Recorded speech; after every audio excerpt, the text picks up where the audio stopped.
అన్న ఘటోత్కచుడు నేను ఉండగా మిమ్మెవ్వరూ బంధించలేరు. మీరు నిబ్బరంగా ఉండండి.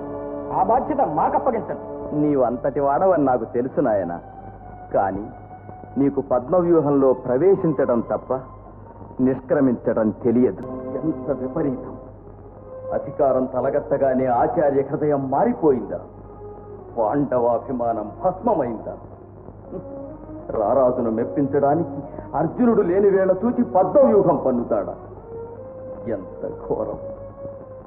పాండవుల గౌరవాన్ని నిలబెట్టగల ధీరులు, పద్మవ్యూహాన్ని భేదించగల శూరులు లేనేలేరా? ఉన్నారు కథనాన్నగారు, ఉన్నారు. ద్రోణుని పద్మవ్యూహాన్ని పటాపంచలు చేయడానికి అభిమన్యు కుమారుడున్నాడు. రారాజు దురాశ ద్రోణుని యుద్ధ కౌశలం నిష్ఫలమని నిరూపిస్తాడు.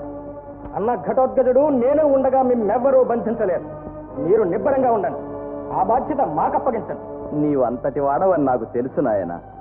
కానీ నీకు పద్మవ్యూహంలో ప్రవేశించడం తప్ప నిష్క్రమించడం తెలియదు. అభిమన్యు కుమారుడు వ్యూహంలో ప్రవేశిస్తే చాలు.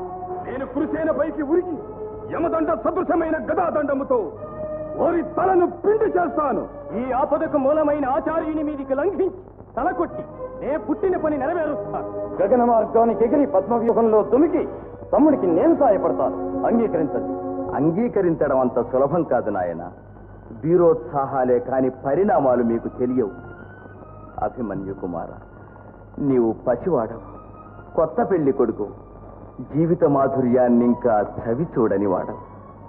నేను జీవితాన్నంతా అనుభవించి పండిపోయిన వాణ్ణి. నా కోసం నీ ప్రాణాలు బలి చెయ్యలేను. తండ్రి ఇంట లేని వేళ నిన్ను యుద్ధానికి పంపించనా?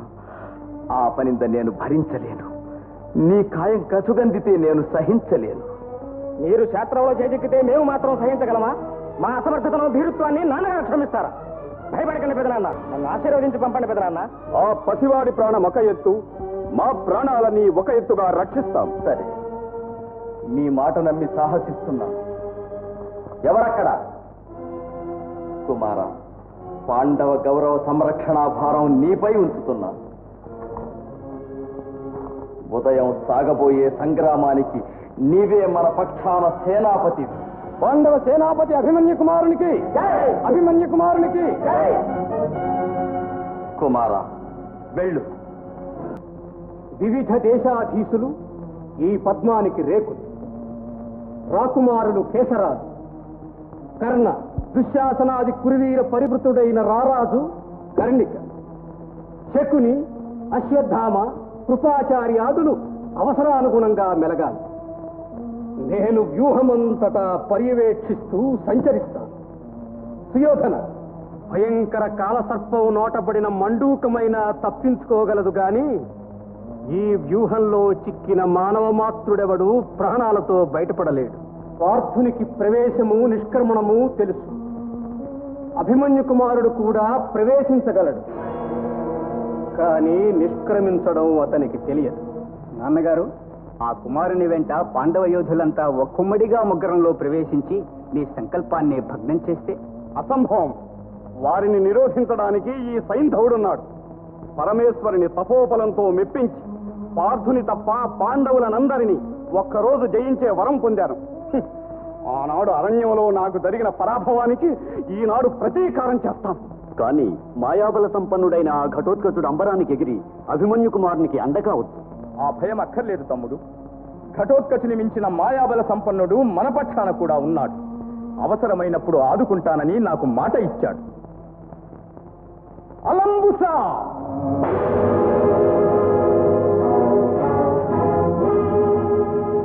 నీ అవసరం ఇప్పుడు ఏర్పడింది. నీ సోదరుడైన బకాసురుని వధించిన ఆ భీమునిపై పగ అతని పుత్రునిపై సాధించు. పద్మవ్యూహం వైపు రాకుండా నిరోధించు. సరే, నేడే పద్మవ్యూహం, ధర్మరాజ జీవగ్రాహం.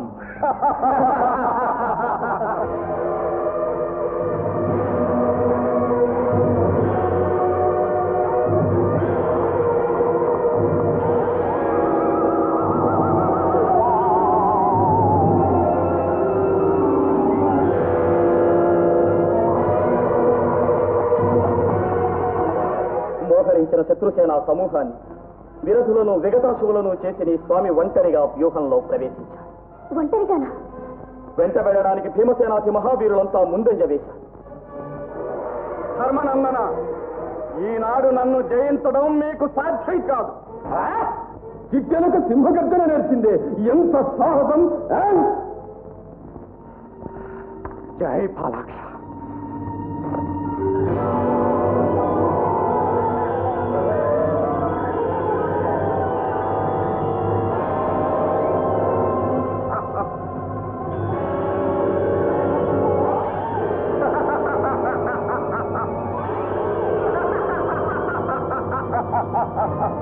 సైంధవుడు అట్టహాసం చేస్తూ వారి మార్గాన్ని అవరోధించాడు.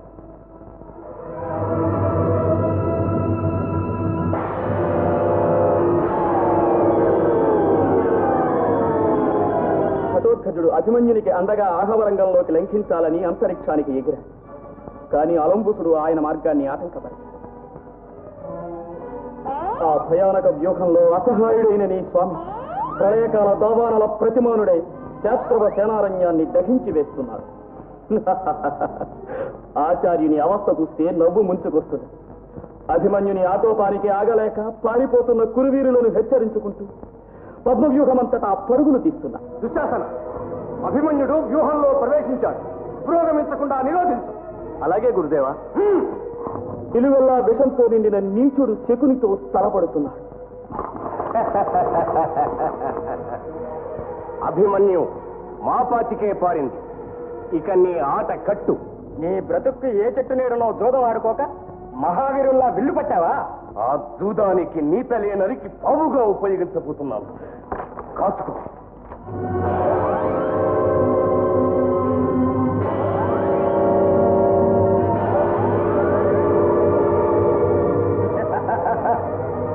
ఇకలైనా బుద్ధి కలిగి యుద్ధంగా విడిచిపో. గాంధారరాజు గర్వభంగం చేసి తన ఖడ్గధారతో మహావీర మస్తకాలు ఛేదిస్తూ రెండవ పరిచ్ఛేదంలో ప్రవేశించాడు అభిమన్యు. దుశ్శాసనుని సమీపిస్తున్నాడు.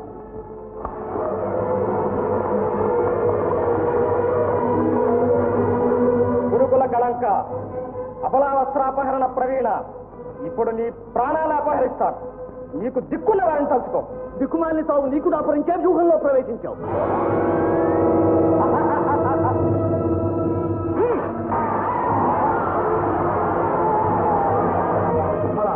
అతడు అభిమన్యుడా లేక అంపబాణ కురిసే వీర మేఘమా? అతని సింహగర్జనలు ప్రళయకాల పయోధి గర్జల వలె శాస్త్రవ హృదయాలను కంపింపచేస్తున్నాయి. కర్ణుడు అత్యుగ్రుడై అభిమన్యుని ఎదుర్కొంటున్నాడు. కర్ణుడా? అవును, కరిని ప్రేమోన్మత్త గంధ సింధురాల వలె విజయలక్ష్మి కరగ్రహణానికై కర్ణాభిమన్యులు కయ్యం చేస్తున్నారు. వారి శస్త్రాస్త్ర ప్రయోగంతో సమరాంగణం సంక్షోభించిపోతున్నది. ధనుసు విరిగిపోయింది, రథం దగ్ధమైంది, ఆహవరంగమంతా ధూమామృతమైంది.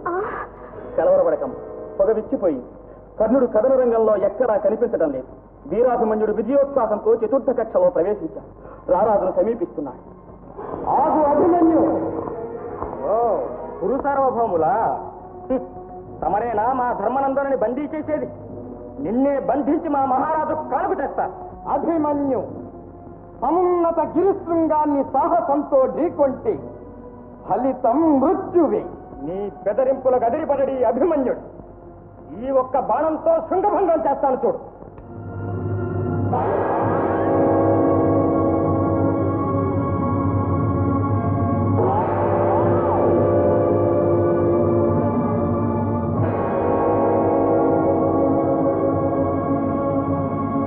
నిరాయుధుణ్ణి చేసి నిర్జించాడన్న ప్రతిష్ట నాకు అక్కర్లేదు. అందుకు ఆయుధం.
అతను భీమసేనుల వారి వంతు.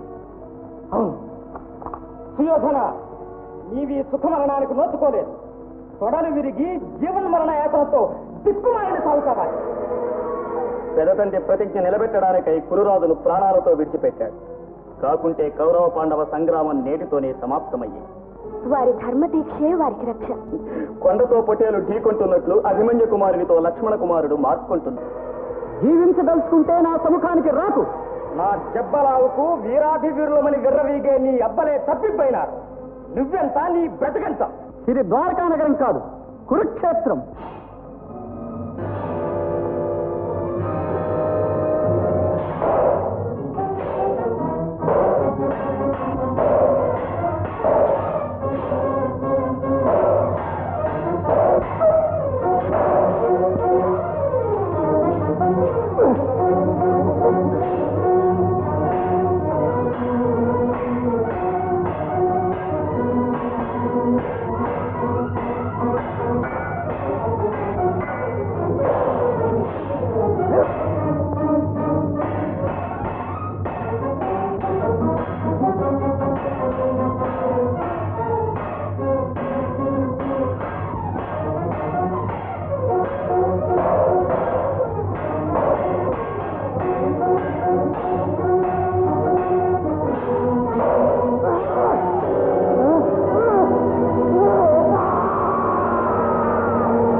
లక్ష్మణ కుమారుడు మరణించాడు.